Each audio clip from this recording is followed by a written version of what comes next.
Еще в январе в селе Биди от Курчалского района из-за оползня пострадали 2 жилых дома и дорога. Она связывает 3 части села с городом Ткварчал. Это Бидия-Ду, Агу-Бидия и Бидия. Ситуация ухудшается с каждым днем. Если раньше по дороге еще можно было пройти пешком, то теперь и это становится невозможным. Пару дней назад в селе побывала вице-премьер, министр экономики Кристина Озган. Осмотрела место оползней и пообщалась с жителями. Министр поручила специалистам подготовить предложения по строительству временной объездной дороги. На совещании обсудили пути решения данной проблемы. Самыми главными задачами Кристина Озган считает необходимость восстановления сообщений между селом и районом и обеспечения жильем пострадавших жителей. Вопрос номер 1 – это пострадавшие. Соответственно, по ним у администрации есть предложение. Мы будем вносить, соответственно, в правительство предложение по этому вопросу. Второе, значит, это что мы делаем с дорогой. Нам надо принять грамотное решение относительно того, как обеспечить сообщение между селами и районом, соответственно. Вот. И третье, это нам надо понять вообще, как мы собираемся изучать текущую ситуацию по движению, будем мы этим вопросом заниматься или нет. То есть ваше мнение я хотела по этому поводу знать. Ликвидировать последствия оползней сложно из-за неустойчивости почвы. На данный момент ползет более 15 гектаров земли. Образовалось несколько водоемов. Геодезистами были установлены маяки, чтобы определить, с какой скоростью уходит земля. В ближайшее время они приступят к более глубокому изучению ситуации. Но начать работы по ликвидации можно будет только после улучшения погоды. Это надо визуально посмотреть и куда воду погнать.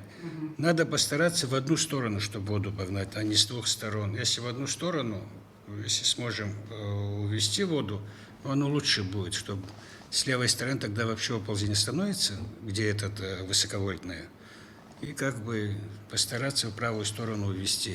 Министр по чрезвычайным ситуациям Лев Квициня предложил закрыть тот самый оставшийся пешеходный проход для безопасности, так как движение по такой дороге может быть чревато последствиями, тем более во влажную погоду. Там пешеходный проход обязательно надо закрыть, потому что там трещины большие, незаметные. Я сам попытался туда подняться, и видно было. И пока мы где-то в течение 40 минут там находились, и слышны трещины, она потихоньку...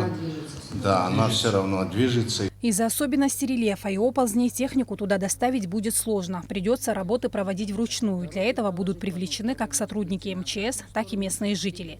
Генеральный директор госкомпании «Абхазберегозащита» Гурам Харазия считает единственным выходом из ситуации на данный момент построить мост по правому берегу реки. Это будет временная объездная дорога до полного восстановления сообщения. В противном случае жителям придется добираться в объезд, а это 75 километров. На правый берег реки перейти, мост с одной стороны.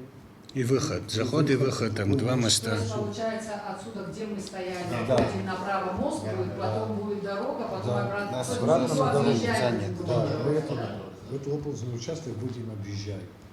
И смотреть, насколько оно будет перекрывать эту речку и расчищать его.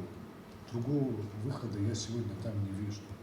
Из-за оползня пострадали 2 семьи. Они временно размещены у родственников и соседей. На совещании предложили возместить им ущерб.